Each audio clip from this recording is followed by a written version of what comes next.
በግና ተኩላ የማይስማማ ነው። ጠላት ናቸው። በጎች የሚበሉ ናቸው። ተኩላዎቹ ደግሞ በጎቹን የሚበሏቸው ናቸው። ብልህ ታውቃላችሁ ክርስቲያኖች፣ ብልህ ማለት ብልጥ ማለት ነው አይደል? ምሳሌ አይደለም ክርስትና። ክርስትና እውነት ነው። በክርስቶስ ክርስቲያን መሰኘት ማለት መሆን ማለት ነው። ያለንበትን ሕይወት በትክክል የሚያስተውል ማለት ነው ብልህ ማለት። ስለዚህ እባብ ራሱን እንደሚደብቀው ሁሉ ራሱን ቀብሮ እንደሚተኛ ሁሉ ፍጹም ራሳችን ሆነ እግዚአብሔርን እንዳንክ መርዙን ጥሎ እባቡ ውሃ እንደጠጣ መርዙን አውጥቶ መጸለይ የቻለ እባብ ሲተኛ ራሱን ቀብሮ ነው።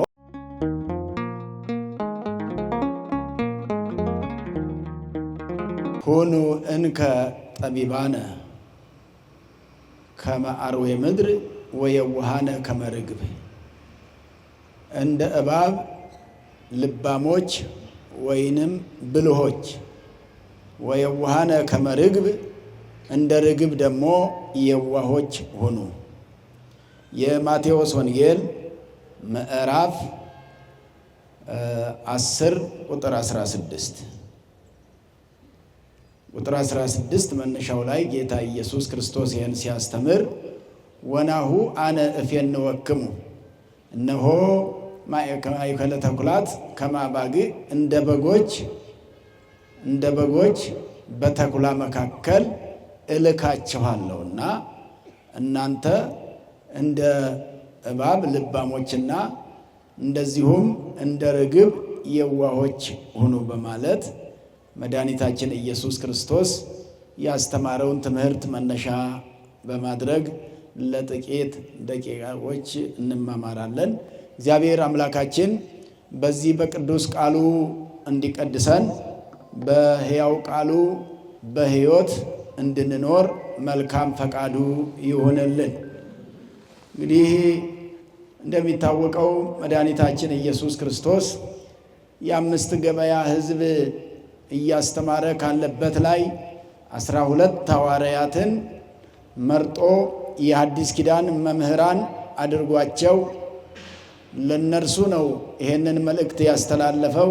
አምላካችን መድኃኒታችን ኢየሱስ ክርስቶስ በአጭር ቁመት በጠባብ ደረት ተወስኖ ሰው መሆን ሳይገባው ሰው የሆነ፣ በአጭር ቁመት በወሰን ሳይገባው የተወሰነ፣ ድካም ሳይገባው ደክሞ የታየ፣ መንገላታት ሳይገባው ተንገላቶ የታየ፣ መራብ ሳይገባው ተርቦ የታየ፣ የተጠማ ፍጹም ሰው የሆነ አምላክነት ሳይጎለው ነገር ግን ለእኛ ብሎ እኛ እንድንረዳው እኛ እንድናውቀው በመላክነት አይነት ቢነግረን ኖሮ ስለማንረዳው በአምላክነቱም ብዙ ዘመን ሲናገር የነበረ ነው የተረዳነው ነገር ስላልነበረ ይልቁኑ የሰው ልጅ አልፎ አምላክ ለመሆን ሲገዳደር ስለነበረ እኛ በሚገባን እኛ በምንረዳው ለእኛ ብሎ በበረት የተኛ በጨርቅ የተጠቀለለ ወደ ግብፅ በረሃ የተሰደደ ከዚያም በናዝሬት ዘገሊላ 25 ዓመት የኖረ ለእናቱ የታዘዘ ውሃን የቀዳ እንጨት የሰበረ ለጎረቤት ሁሉ የታዘዘ በተአምረ ኢየሱስ ተመዝግቦ የምናገኘው አምላካችን መድኃኒታችን ኢየሱስ ክርስቶስ ካደረጋቸው የትሩፋት ሥራዎችና የማዳን ሥራው መካከል ዋነኛው ተግባር ትምህርት ነበረና ሲያስተምር ነው።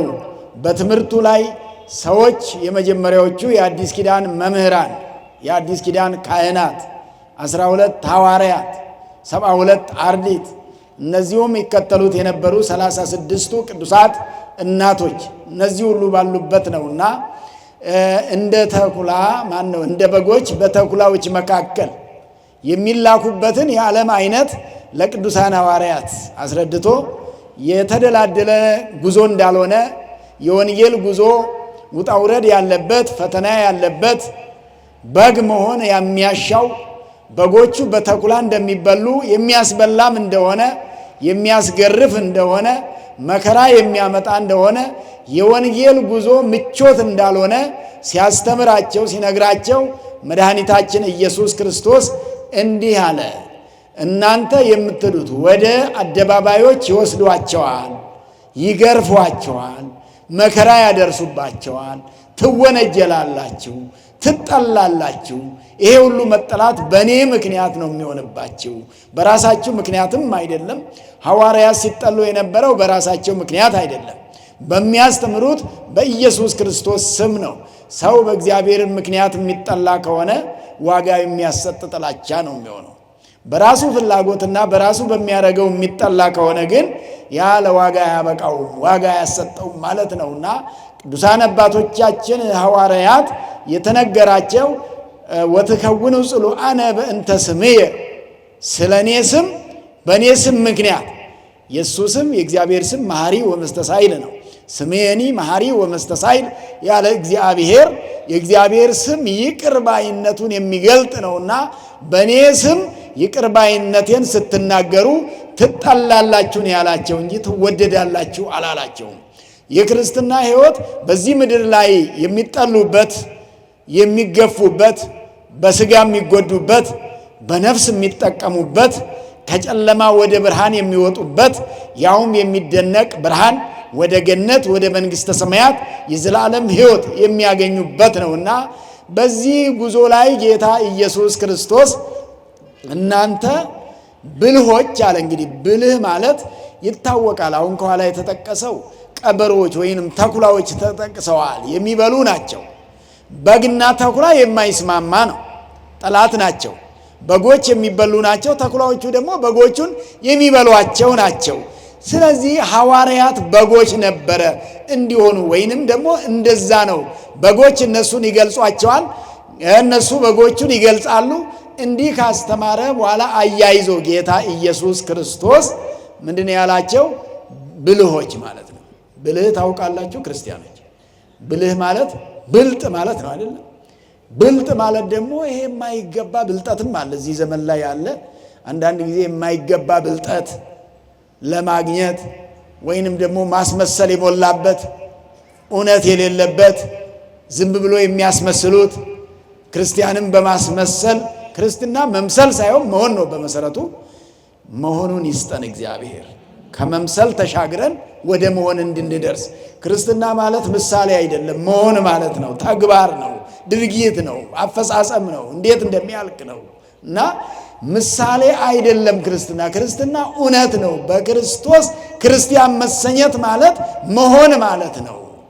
ክርስቲያን መሆን ነው። በወልድ ውሉደ እግዚአብሔር፣ በወልድ ደግሞ የእግዚአብሔር ልጆች መሆን ነው። የእግዚአብሔር ልጆች ማለት ነው። የማደጎ ልጅ ማለት አይደለም። ፍጹም የእግዚአብሔር ልጅ፣ ፍጹም የእግዚአብሔር ልጆቹ ያደረገን እግዚአብሔር የተመሰገነ ይሁን። ብልሆች አለ። ብልህ ማለት የሚያስተውል ማለት ነው። ምን ማለት ነው? ብልህ ማለት የሚያስተውል ማለት ነው። ብልህ ማለት ያለንበትን ሕይወት በትክክል የሚያስተውል ማለት ነው ብልህ ማለት። ስለዚህ ብልሆች አለና አንዱን ይሄ ከዚህ አራዊት አርዌ ምድር ነው የሚለው እባብ አርዌ ምድር የተባለበት ምክንያት በምድር ላይ የሚሳብ ስለሆነ ነው። ከተረገመ በኋላ እዚህ ምድር ወርዶ እዚህ ማለት ቆሞ ያ በአራት እግር ይሄድ የነበረው እግር ተነስቶት በልብ የሚሳብ ተደርጎ በልብ የሚሳብ ሆኖ ተፈጥሮ አይደለም። ሌሎቹ በልብ እንዲሳቡ ተደርገው የተፈጠሩ ናቸው። በኦሪት ዘፍጥረት ምዕራፍ 3 ቁጥር 1 ላይ ወአርዌ ምድር ሰይጠበብ እምኩሉ አራዊተ ምድር፣ ከምድር አውሬዎች ሁሉ የሚጠበብ ነው፣ ብልህ ነው፣ ጥበበኛ ነው ይለዋል። ሙሴም እንዲህ ነው የጻፈለት። እንግዲህ ስለሱ ጥበብ ሙሴ ጻፈው። እንደገና ደግሞ እዚህ ጌታ ኢየሱስ ክርስቶስ ራሱ ብልህ ነው አለው። ብልህነት ተነገረለት። ያ የተረገመው ብልሃቱ ያልተወሰደበት ብልሃቱ ያለው ሌላ ደግሞ የማይጠቅም ነገር አለው እባብ እዛው አብሮት ማለት ነውና ምንድነው ያለው ጌታ ኢየሱስ ክርስቶስ? እባብን ከእባብ ወይንም ደግሞ ከእባብ ብልህነት መውሰድ እንዲገባቸው ለቅዱሳን ሐዋርያት ነገራቸው። በብልህነት ብቻ እንዳይሆን ደግሞ ወደ ብልጠት እንዳይሄድ የማይለባ ብልጠት እንዳይሆን እንደ ርግብ የዋዎች። ርግብን ታዩዋታላችሁ፣ የዋነቷን ቅንነቷን። ከአይዋፍ ወገኖች የተነገረላት ብልህነት አላት። አዎ እመቤታችን እንኳን በድንግልናኪ ተመሰልኪ ምንድነው የሚለው? በሕዋትኪ ተመሰልኪ ርግበ ወበንጽሕናኪ ድንግለ ጠባበ። ደራሲው በየዋነቷ እመቤታችን ርግብ እንደምትመስል በንጽህናዋ ደግሞ ድንግል ጠባበ አስተዋይ ድንግል ነሽ ብሎ እንዲህ ደራሲው ደርሶላታል። በዚህ በመልክዓ ውዳሴ ማለት ነው። እና እባብ ላይ ምንድነው የእባብ ታሪክ የሚታወቀው? በኖህ ዘመንም የሆነ ነገር አለ። በዚያ በኦሪት ዘፍጥረት ምዕራፍ 7 ላይ ስታነቡት በኖህ ዘመን የነበረ የዚያ የንፍር ውሃ ወይንም ማይ አይ የሚባለው የጥፋት ውሃ የሚባለው በሱ ዘመን የሆነ ታሪክ አለ።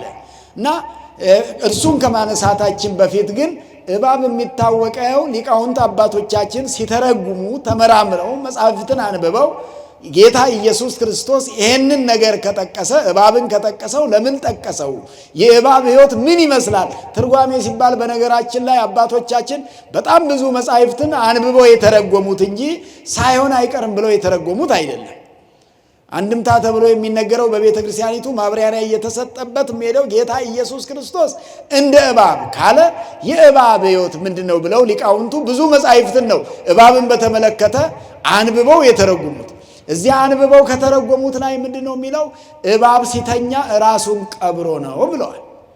ምን አድርጎ ነው የሚተኛው? ራሱን ቀብሮ ነው የሚተኛው። አይታችሁ ከሆነ በአፈር ውስጥ ነው የሚተኛው። ራሱን አፈር ውስጥ አስገብቶ ከዚህ ከትከሻው ጀምሮ ያለው ነው የሚታየው እንጂ ራሱ አይታይም። ራሱን ደብቆ ነው የሚተኛው። ልክ እንደርሱ እናንተም ራስ የተባለው ወበእንተዚህ ይትለዓል ርእስ በዳዊት መዝሙር ምዕራፍ 109 ቁጥር መጨረሻው ላይ ይናገራል። ጌታ ኢየሱስ ክርስቶስ ምንድነው ያለው? ዳዊት የተናገረው ጌታ ኢየሱስን ሲገልጸው ወበእንተዚህ ይትለዓል ርእስ ማለት ራስ ከፍ ከፍ ይላል አለ። ራስ የተባለ ኢየሱስ ክርስቶስ ነው። ራስ የተባለ እግዚአብሔር ነው። ራስ የተባለውን እግዚአብሔር ሲገልጽ ደግሞ ሌላው የሊቅ መጽሐፍ ውእቱ ርእስ ወንህነ አይባሉ እሱ ራስ እኛ ሌሎች አካላት ነን። ኢየሱስ ክርስቶስን ማለት ራሳችን ኢየሱስ ክርስቶስ ነው። እኛ ሌሎቻችን ሰዎች ደግሞ አካላቱ ነን። ሰው የሚባል ከራስ ጀምሮ እስከ እግር ነው አይደለም እንዴ? ሰው የሚባለው ከራስ ጀምሮ እስከ እግር እንደሆነ ራሳችን እግዚአብሔር፣ ሌላው አካላት ደግሞ ብዙዎቻችን ግማሾች አይን ልንሆን ነው እንግዲህ፣ ግማሹ ጆሮ ሊሆን ነው፣ ግማሹ እጅ ሊሆን ነው፣ እግር ሊሆን ነው፣ ወገብ ሊሆን ነው። የእግዚአብሔር ምኑ ናቸው? አካላቱ ነን ማለት ነው። የእግዚአብሔር አካላት እንደሆን መጽሐፍ ይናገራል። ስለዚህ እባብ ራሱን እንደሚደብቀው ሁሉ ራሱን ቀብሮ እንደሚተኛ ሁሉ ፍጹም ራሳችን ሆነ እግዚአብሔርን እንዳንክድ ነው እንዲህ የተመሰለው እኔን ራስ የሆንኩትን ለእናንተ ራስ የሆንኩ እኔን እንዳትክዱኝ ሲል እግዚአብሔርን ደብቆ መኖር ነው። እግዚአብሔርን በአእምሮ ደብቆ መኖር ነው። በአእምሮ ይዞ መኖር ነው። እንግዲህ የሚክዱት የመጀመሪያ የሚጀምሩት ክደት ከእግዚአብሔር ስለሚጀምሩ ከዛ ቀጥለው ቅዱሳንን እመቤታችን ከዛ በፊት አለች በየደረጃው ይክዳሉ። ስለዚህ እግዚአብሔርን ላለመካድ ብልህ መሆን ነው። እግዚአብሔርን ላለመካድ ብልህ መሆን ነው። አልካድኩትም በሚለው ብቻ አይደለም። ላለመካዳችን እንጾማለን፣ እንጸልያለን፣ ምጽዋት ትሰጣላችሁ፣ ስጋውን ደሙን እንቀበላለን። አማኞች ስለሆን ላለመካድ ወይንም ደግሞ የእግዚአብሔር መሆናችንን የምንገልጽባቸው መለኪያዎች አሉና ዝም ብሎ የስም ክርስትና አይደለም። ስለዚህ እባብ ራሱን ብልጥ ሆኖ የሚገለው እንኳን ቢመጣ ራሱን እንደደበቀ ሁሉ እናንተም እኔ ራስ የሆንኩ እኔን በአእምሯችሁ ደብቃችሁ እንድትይዙ ሲል እንዲህ ብሏል ብለው መተርጉማን አባቶቻችን ተናግረዋል። ሌላው እባብ የተባለ የእባብ ስራ ወይንም ብልህነቱ ምንድነው? ውሃ በሚጠጣበት ጊዜ መርዝ ምላሱ ስር ስላለ ብለዋል መተርጉማኑ። ከምላሱ ስር መርዝ አለው እባብ። እንግዲህ ይህን ሁሉ ተመራምረው ነው ያስተማሩት የተረጎሙት። ይህን ዝም ብሎ የተቀመጠውን ወንጌል ጌታ ኢየሱስ ክርስቶስ ያው ዞሮ ዞሮ ሰው ብልህ እንዲሆን ብሎ ሲያስተምር ሊቃውንቱ ደግሞ ወደ እኛ እንዲረዳ እንዲገባን እንድታውቁት ሲያረጉ ምን አሉ? መርዝ አለው። ምን አለው እባብ? ይሄን እናውቃለን ማናችንም አይደል? እባብ መርዝ አለው ብለንም እንፈራለን፣ እንደነግጣለንም እንሸሻለን። ይሄ ምንም ምርምር አይጠይቅም፣ ታውቁታላችሁ። ስለዚህ ይሄን መርዙን ምን ያደርገዋል? ውሃ በሚጠጣበት ጊዜ ከደረቅ ቦታ ላይ ያስቀምጠዋል መርዙን አሉ። መርዙን አስቀምጠዋል። መርዙን ካስቀመጠ በኋላ ሄዶ ውሃ ይጠጣል። መርዙ ምላሱ ስር እንዳለ ቢጠጣ ኖሮ መርዙ ውሃ ሲነካው በሰውነቱ ተሰራጭቶ ይገድለዋል። በሰውነቱ ተሰራይቶ ራሱን ይገለዋል። የራሱ መርዝ ማለት ነው።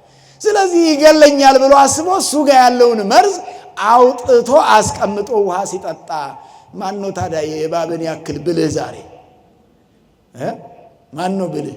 መርዙን ከምላሱ ላይ አስቀምጦ የሚጸልይ መርዙን አውጥቶ አስቀምጦ ያስመልሶ ሊያስቀምጥ ነው። እኛ መቼም አንዴ ያላወጣ ነው እንጂ ካወጣ ነው ከጣልን መቼም መመለስ አይጠበቅብን አይደል? መመለስ ይጠበቅብናል? አያስፈልገንም።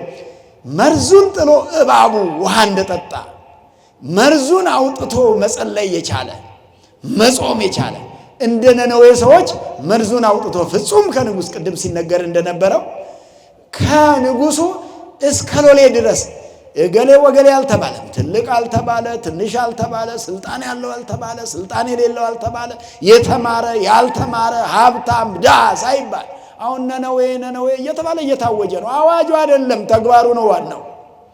3 ቀን መቁጠሩ አይደለም በተግባር መሆኑ ነው ዋናው። ልክ ነው። ከትልቅ እስከ ትንሽ ማንም ሰው ያልተለየበት ጾም፣ ማንም ሰው ያልተለየበት። ይሄንን አይተው እኮ ነው አባቶቻችን ሊቃውንቱ ከ7ቱ አጽዋማት የመደቡት ቀኑ ሳይረዝም የተሰራው ስራ ግን ትልቅ እንደሆነ። እሳትን ቀጥታ የመለሰ ዮናስ በትንቢተ ዮናስ ምዕራፍ 4 ቁጥር 2 ላይ ስታነቡት እኮ እንዲህ ብሏል። ወበእንተዚህ ተኃጣይኩ ተርሴሰ፣ ወደ ተርሴስ ሸሸው እኮ ነው ያለ። ከእግዚአብሔር ሊሸሽ ወተኃጣ ዮናስ እምቀድመ እምገጸ እግዚአብሔር፣ ከእግዚአብሔር ፊት ለመሸሽ ሞክሮ ነበር፣ አልሆነም፣ ተመለሰ። ከዛ ምን አለ? እስመ አእምር ከመ አንተ መሐሪ ወመስተሳይል ርሁቀ መዓት ወብዙኃ ምሕረት ወጻድቅ። አንተ መሐሪ ይቅር ባይ እንደሆንክ መዓትህ የራቀ ምሕረትህ የበዛ እንደሆነ አውቃለሁ አለ ዮናስ። እግዚአብሔር የተመሰገነ ይሁን። የእግዚአብሔር ምሕረቱን ለማየት ያስቻለን። አንተ መዓትህ የራቀ ነው አለ። ምን አለ ዮናስ? የማን መዓት ነው የራቀው? የማን መዓት ነው የራቀው? እግዚአብሔር በዚህ ነው የሚታወቀው ወገኖች። አንዳንድ ጊዜ እኮ ጨካኝ አድርገን የምንስልበትም ጊዜ አንዳንዱ ሰው የሚጸልየው እንዳይጠፋ ምናምን እንዳይቀሰፍ እንዳንቀሰፍ ነው እንደምንጸልየው። እግዚአብሔር ቸር ስለሆነ እኮ ነው የምንጸልየው። የምንለምነው እኮ እግዚአብሔር ቸር ስለሆነ ነው። ወይንም የሆነ ስለጸለይን ይሄን ስላልን ይሄን ካልን መቼም አይነካኝም ልንል እኮ አይደለም።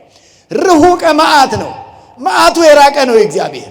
ምሕረቱ ደግሞ የበዛ ነው። ታዲያ የነነዌ ሰዎች እንደ ኃጢአታቸው ብዛትማ ቢሆን እኮ እስመ በጽሐ እከዮሙ ሀቤየ፣ እግዚአብሔር ክፋታቸው፣ በደላቸው፣ ኃጢአታቸው እንደ ገሞራ ሰዎች ወደ እኔ ደረሰ። እንደ ሰዶምና ገሞራ አይነት ኃጢአት ነበረባቸው። ነገር ግን ንስሐ ስለገቡ ስለተጸጸቱ ምንድን ነው የሚላቸው? እንደውም እነዚህን የነዌ ሰዎች ብልህ ከመሆናቸው የተነሳ ብልህነታቸው ሲያደንቅላቸው ጌታ ኢየሱስ ክርስቶስ ወንጌሉን ሲያስተምር የማቴዎስ ወንጌል በሉ እስቲ፣ የማቴዎስ ወንጌል ምዕራፍ 12 ቁጥር 41 እዚያ ላይ ምን ይላል? ሰብአ ነነዌ ይትነስኡ አመ ዕለተ ደይን፣ የነነዌ ሰዎች በፍርድ ቀን ይነሳሉ አለ። በምን ቀን? በፍርድ ቀን። እንደው በተራው ቀን እኮ አይደለም፣ በፍርድ ቀን፣ በመጨረሻው ሰዓት ይፈለጋሉ አለ። እነዚህ ሰዎች በፍርዱ ቀን ይፈለጋሉ። ከዛ ወይትፋትህዋ ለዛቲ ትውልድ ወያስተፋፍርዋ፣ ይቺ ትውልድ ከዚህ ትውልድ ጋር ይፋረዳሉ አለ። በፍርድ ቀን ነው የሚፋረዱት፣ የሚዋቀሱት፣ የሚከራከሩት። አይሁድን ነው በዚህ መልክ የገሰጻቸው ኢየሱስ ክርስቶስ። የነነዌ ሰዎች እስመ ነስኡ በስብከተ ዮናስ፣ በዮናስ ስብከት ተጸጽተዋልና አለ። ምን ብለዋል አለ? በዮናስ ስብከት።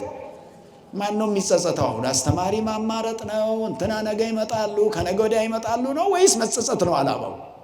የትኛው ነው ዓላማው? መጸጸት ነው አይደል የሚያስፈልገው? ማን ነው የሚያስተምረው? እግዚአብሔር አይደል የሚያስተምረው?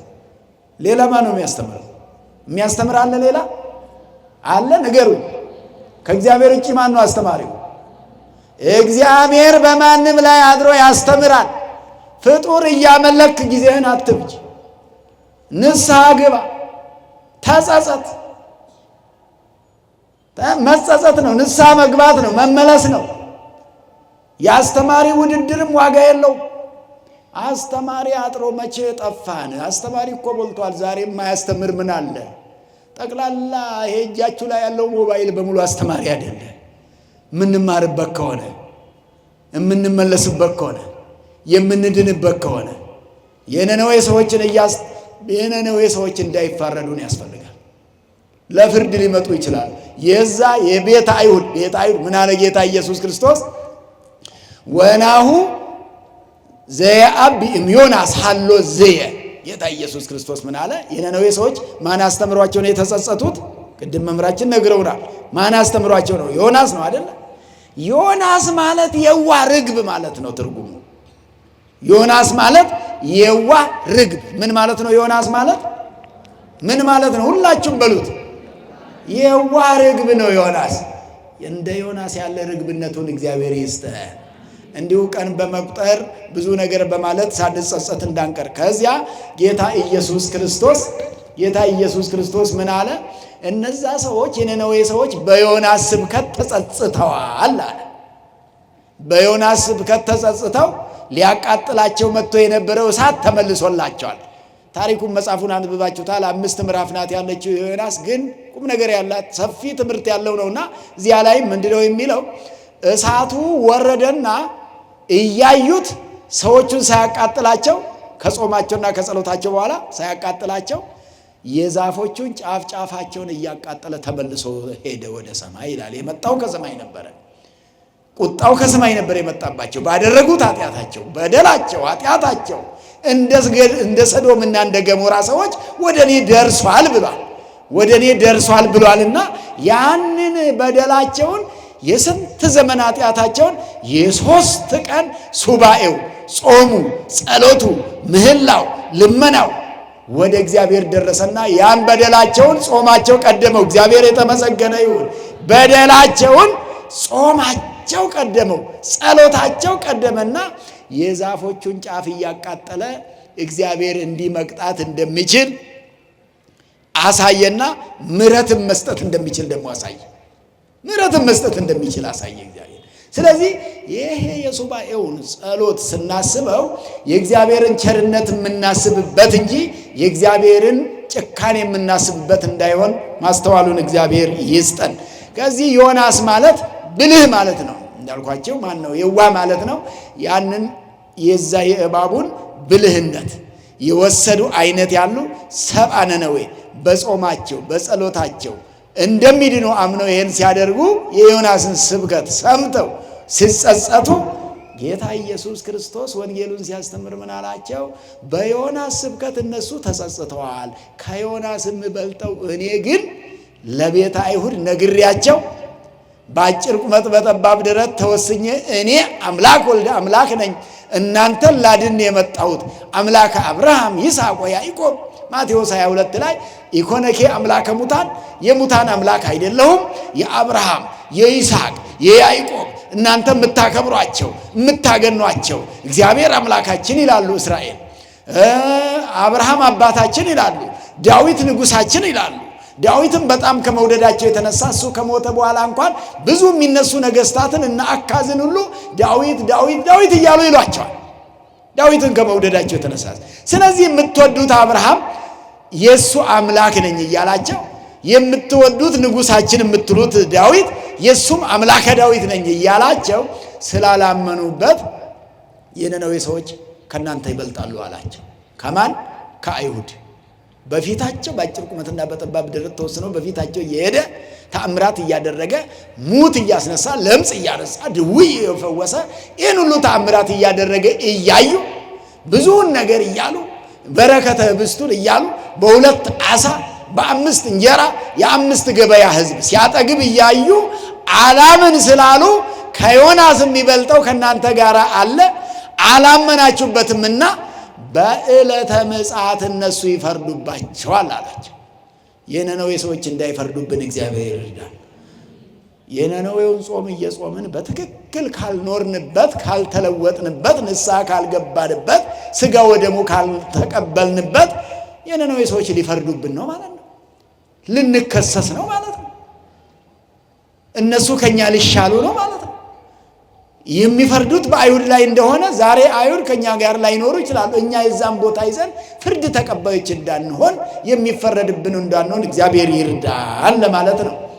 ስለዚህ ብልህ ነው የተባለው።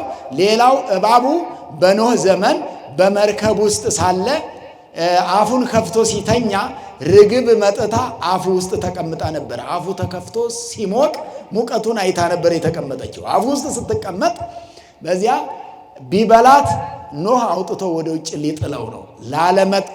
ላለመጣል አልበላትም። ታግሶ ነው የተቀመጠው በአፉ ውስጥ እንቁላል እስክትጥል ድረስ። ርግብ በየዋነቷ አፉ ውስጥ ገብታ እንቁላሏን በእባብ ውስጥ ጥላለች። ምን ስለሆነች? የዋ ስለሆነች። እሱ ደግሞ ብልህ ስለሆነ አልበላትም። አፉን ገጠም ቢያደርግ እኮ አትገኝም። መሄዷ ነው አይደል? ይወስዳታል፣ ይበላት ነበር። አፍ ሳይገጠም ብዙ ሰዓት መቆየት እንዴት እንደሚከብድ ይሄን ታግሶ መቆየቱ ብልህ ነው ማለት። ስለዚህ ከእባብ ብልህነትን ከርግብ የዋህነትን፣ የዋ ማለት ሞኝ ማለት አይደለም። አንዳንድ ጊዜ እኛ የዋህና ሞኝ ለይተን አናውቅም። ሞኝ ማለት ዝም ብሎ የነገሩትን ሁሉ እየተቀበለ መሆን የሌለበትን እያለ የሚታለል ማለት ነው። የዋ መሆንና መታለል ይለያል። መታለል ሞኝነት ነው። አውቆ መተው ግን የዋህነት ነው። አውቆ መተው፣ እያወቁ መተው፣ ለክርስትና ብሎ ለሃይማኖት ብሎ መተው፣ ዋጋ አገኝበታለሁ ብሎ መተው፣ እሱ ነው የዋህነት ማለት። ስለዚህ እባብ ሌላው ብልህነቱ ደግሞ ዕፀ ዘዌ የሚባል ዛፍ አለ ብለዋል መተርጉማኑ። ዕፀ ዘዌ የሚባል ዛፍ አለ። እሱ ዛፍ ስር ነው የሚተኛው። ብዙውን ጊዜ ዛፉ ስር ሲተኛ የዛፉ ጥላ ሲነካው ሰውነቱን ይወረዋል፣ ያመዋል። እንደዛ እንዳይሆንበት ጧት በምስራቅ በኩል ነው የሚተኛው ዛፉ ስር። ፀሐይ በምስራቅ በኩል ስላለ ጥላ እንዳይነካው። ወደ ማታ ሲሆን ደግሞ ጥላ እንዳይነካው እንዲህ አሁን ፊት ለፊት እንዳለን በፊት ለፊት በኩል ደግሞ ዞሮ ይተኛል። ይሄ ሁሉ ብልህነት አይደል? ይሄ ሁሉ አዋቂነት አይደል? ይሄ ሁሉ ጥበብ አይደል? ስለዚህ በአጭር ቋንቋ ስናስጠቃልል ከእባቡ ብልህነት መውሰድ ያስፈልጋል። መርዛማነትን መውሰድ አያስፈልግም። እኛ አሁን ብልህነቱን ሳይሆን እየወሰድን ያለ ነው ሌላ እንድንወስድ የታዘዘ እስኪመስል ነው ዓለም ያለበት ሁኔታ። አሁን ያለበት ሁኔታ ከእባቡ መውሰድ ያለብንን ሳይሆን መውሰድ የሌለብንን ማን ውሰዱ ብሎን እየወሰድን እንደሆነም አይታወቅም። እንግዲህ ዞሮ እግዚአብሔር ጽደቁ ሲል ሰይጣን ምን ይላል? ተኮነኑ ይላል። 10ቱ ትእዛዛትን እግዚአብሔር ጠብቁ ሲለን ሰይጣን ምን ይለናል? አትጠብቁ ነው ሰይጣን። መቼ እግዚአብሔር ቁረቡ ሲል ሰይጣን አትቁረቡ ነው የሚለው። አፍራሹን ነው የሚነግረን። ስለዚህ ከእባብን ብልህነቱን እንድንወስድ እግዚአብሔር የነገረንን፣ ወንጌሉ የነገረንን፣ አባቶች ያስተማሩትን፣ ሐዋርያት ያስተማሩትን፣ ሌላው ደግሞ አፍራሹን ስለሚያስተምር በአፍራሹ ነው ዓለም እየሄደ ያለውና ስለዚህ የዋህነትና ብልህነትን በመያዝ በማስተዋል ስጋውን ደሙን ተቀብሎ የዘላለም ሕይወት መውረስ ያስፈልጋልና በጾመ ነነዌ በዚህ ሰሞን እንደ እባብ ብልህ በመሆን እንደ ርግብ የዋህ በመሆን ጥበብና ማስተዋልን በክርስትና ሕይወት ውስጥ ሲኖር ክርስቲያን ማለት ብልህ ማለት ነው እንጂ መርዛማም አይደለም። ክርስቲያን ማለት የዋህ ማለት ነው እንጂ ሞኝ ማለት አይደለምና ቅልነት ማለት አይደለም። ብልህነትና ጥበብ ዋጋ የሚያሰጥ ስለሆነ ብልሆች ተብለዋል፣ ሰነፎች ተብለዋል። ቅድም እንደተነገረው ብልህነቱ ከእግዚአብሔር ጋር ያኖራልና ባለጋራህም ላይ ጥበበኛ ሁን ብልሁን ተብሎ ነው የተነገረውና ክርስትና ማስተዋልና መረዳት በሕይወት መኖር ከመፈራረጃ መዳን ስለሆነ ኩኑ እንከ ጠቢባነ ከመ አርዌ ምድር ወየዋሃነ ከመ ርግብ ብሎ ያስተማረን አምላካችን መድኃኒታችን ኢየሱስ ክርስቶስ ስሙ የተመሰገነ ይሁን። ወስብሐት ለእግዚአብሔር። ይቆያል።